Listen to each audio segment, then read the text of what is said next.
তা সে যে এখনো পর্যন্ত কোনো সংবাদ নিয়ে আসছে না, আমি এর কারণ যে কোনো কিছুই বুঝতে পারছি না। আসবে মহারাজ, তবে আসবে। কি হয়তো এখনই এসে পড়বে মহারাজ।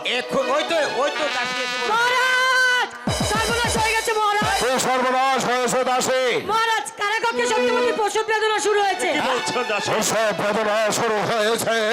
মন্ত্রীবর তাহলে কি আপনার এই বিষে কোনো ষড়যন্ত্র ছিল? আপনি কি সত্যিকারের বিষ দেননি? তাহলে তাহলে এই জেলখানায় আমিও বুঝতে পারছি না মহারাজ।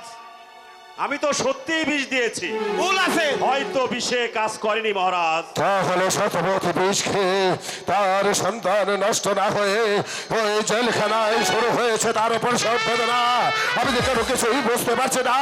তবে কি বিষ তুমি খাওয়াও নেই দাসী? মহারাজ আমি বিষ খাইয়েছি মহারাজ। মহারাজ মহারাজ হয়তো নষ্ট হয়ে যাবে মহারাজ। তাই যেন হয় মন্ত্রীবার, তাই যেন হয় ওই বিষে যেন ওই শতপথের গর্ভের সন্তান নষ্ট হয়ে যায়। আর যদি তা না হয় তাহলে আমি তোমাকে মহারাজ এত চিন্তা করবেন না মহারাজ। ওই বিষ আমার মনে হয় অমৃত হয়ে গিয়েছে। সেটা কোনোদিন হতে পারে না। যাও রাত্রি, তুমি এই মুহূর্তে ছুটে যাবে সেই অন্ধকার কারাগারে। তুমি সংবাদ দেবে এই শতপথের গর্ভের সন্তান এই পৃথিবীতে জীবিত জন্ম নেয়, সে নষ্ট বাচ্চা জন্ম দেয়। ঠিক আছে মহারাজ আমি তাই যাচ্ছি। এখনই জেনে আসো তাড়াতাড়ি। ভগবান ভগবান ভগবান রাজ্ঞা বলে গেছে। আমি যে কোনো কিছুই বুঝতে পারছি না গোসাইজি। মহারাজ। তবে কি এত টেনশন করবেন না মহারাজ। এ উপায় একটা আমি বের করব। আগে সংবাদটা শুনি, ছেলে হয় না মেয়ে হয়। মহারাজ সর্বনাশ হয়ে গেছে মহারাজ। কি সর্বনাশ হয়েছে? মহারাজ কারাকক্ষে সত্যবতী জীবিত সন্তান প্রসব করেছে। এটা কোনোদিন হতে পারে না, এটা কোনোদিন হতে পারে না। তাহলে ভগবানের কথা সত্য হয়ে যাবে না গোসাইজি। মহারাজ এত টেনশন করবেন না মহারাজ। এই মুহূর্তে সত্যবতীর যে সন্তান মাটির পৃথিবীতে এসেছে তাকে তবে এই সত্যবতীর হাত থেকে ছিনিয়ে নিয়ে তাকে ভাসে দেবে ওই গভীর সাগর জলে। ঠিক আছে মহারাজ আমি তাই যাচ্ছি। মহারাজ আর একটি কথা বলছি বল, বলুন মহারাজ। এই মুহূর্তে আপনি ছুটে যাবেন সেই কারাগারে। তারপর সত্যবতীর হাত পা বেঁধে তাকে অরণ্য জঙ্গল মাঝে তাকে বনবাসে দিয়ে আসবেন। এই বনের হিংস্র জানোয়ার তাকে ছেড়ে ছেড়ে খাবে, আর আমি এখানে থেকে দেখে হাসবো।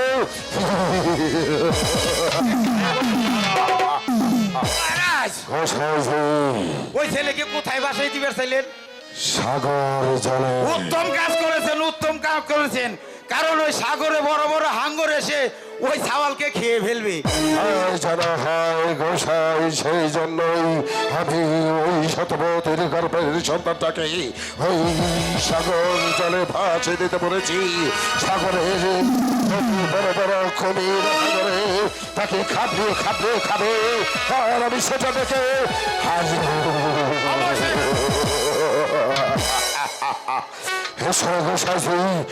আমরা সে দৃশ্য দেখার জন্য সাগরের পারে যাব। তাই চলুন মহারাজ, তাই চলুন, তাই চলুন। গোসাইজি। ও মন্ত্রী মশাই, বলছিলাম একটা কথা বলি। হ্যাঁ বলেন। এই যে আমাদের রাজা ওই ছেলেটিকে যে সাগর জলে ভাসিয়ে দিতে বললো, তাকে কি কুমুরে খাবে? খেতেও পারে আবার নাও পারে। তাকে কি হাঙ্গরে খাবে? নাও খেতেও পারে নাও পারে। ঠিক বলেছেন, খেতেও পারে নাও খেতে পারে। কারণ ওই ভগবান ওই হরি তুমি রক্ষা করবে, তাই না? জি। মন্ত্রী মশাই বলেন। আমি কে? আপনি গোসাইজি। আপনি কে? আমি মন্ত্রী। আমার আর আপনার কথা কাজে লাগবে? লাগবে না। রাজার কথাই লাগবে? লাগবে না। লাগবে না। তাই তো বলছি, রাখে হরি আর মারে কে? আর মারে হরি রাখে কে? চলুন এবার। চলুন তাহলে। তাই চলুন।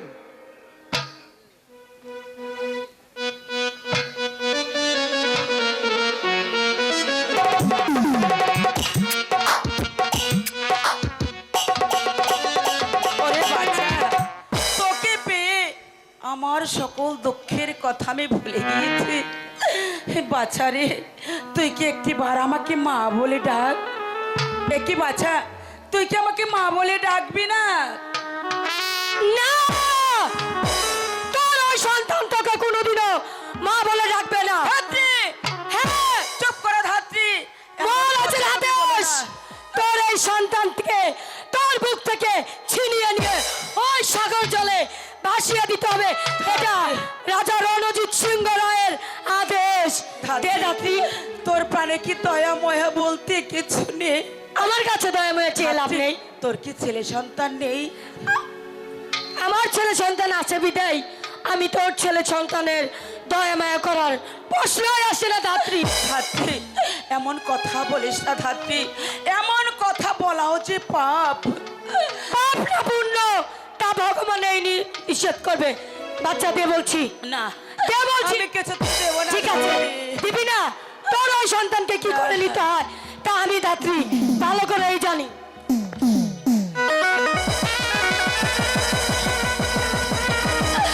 না ধাত্রী, এমন অন্যায় কাজ করিস না। ওকে ধাত্রী গো,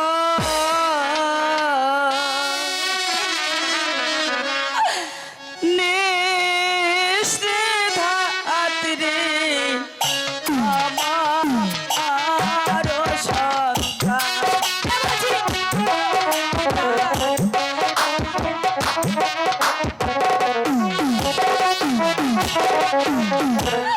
ও যে আমার নয়ন মনে,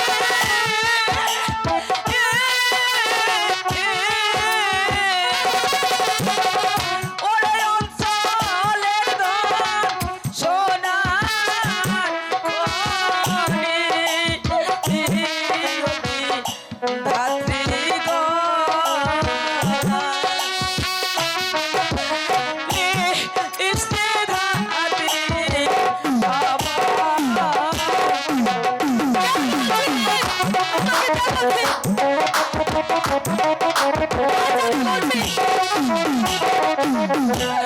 হাতে ধরি আয়ে পরি,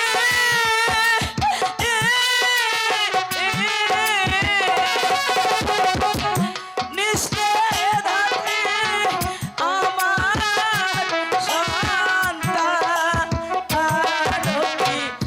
ধাত্রী গো,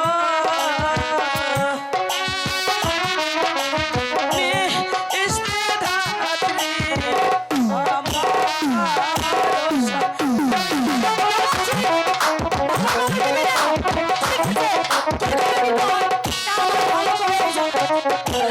বাচ্চাকে না লয়া গেলে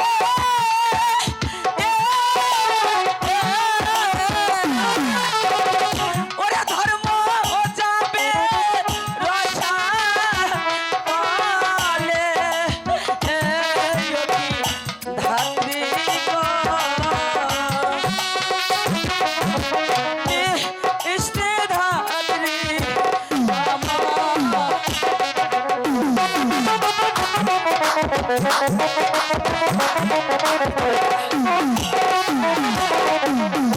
আমার বাচ্চাকে আমি দেবো না। আমার কাছে হাতে তুলে তো করে কোনো লাভ নাই। আমি কিছু তোর বাচ্চাকে আমাকে যে কেড়ে নিয়ে যেতেই হবে। না, আহ,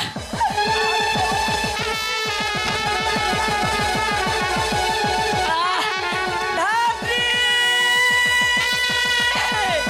ধাত্রী, এ ধাত্রী, ধাত্রী। স্বামী, আমার সন্তান কোথায় পেয়ে? স্বামী, আমাদের বাচ্চাকে ওই ধাত্রী নিয়ে গেছে সাগরের তলে ভাসিয়ে দেবে। কি বললো তুমি? বাঁচাও স্বামী, আমাদের সন্তানকে তুমি বাঁচাও। ওই তো ধাত্রী! ধাত্রী বেশি দূর চলে যায়নি। ধাত্রী!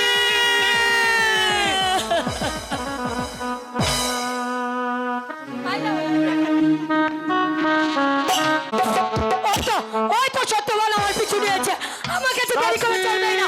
আমাকে এই বাচ্চাটাকে তাড়াতাড়ি পারি ওই সাগর জলে ভাসিয়ে দিতে হবে। ধাত্রী! ধাত্রী! না না, আর দেরি করলে হবে না। আর একটু হলো যাত্রী যাত্রী পারলাম না, শত চেষ্টা করে আমি আমার সন্তানকে রক্ষা করতে পারলাম না ঠাকুর। ওই যাত্রী যে আমার সন্তানকে সাগর জলে ভাসিয়ে দিয়ে গেল, ও ঠাকুর এখন আমি কি করব? কার ছায়ায় দাঁড়াবো আমার? ওই দুষ্ট রাজা আমার স্ত্রীকে ধরে নিয়ে গেছে, আমার সন্তানকে বাঁচে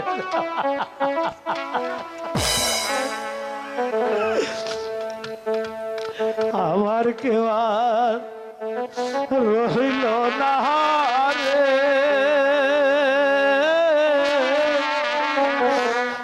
এই দক্ষিণীর দরদিয়া কে রইল না রে। আমার কেউ রইল না রে, এই দক্ষিণীর দরদিয়া কে রইল না রে।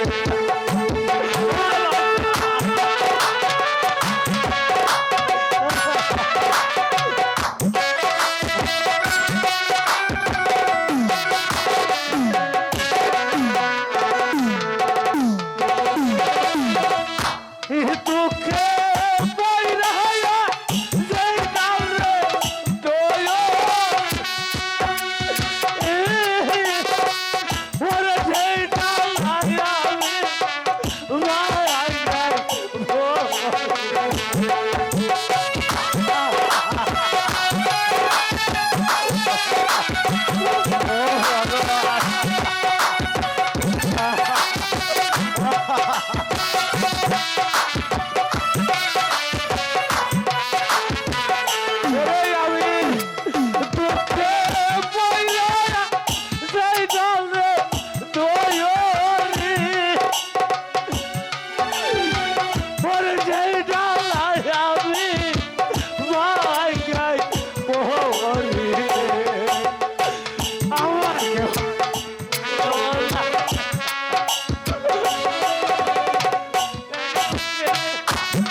না রে। এই দুঃখিনী ও ভগবান, এই কৃষ্ণ জাগার আজ আমি জানো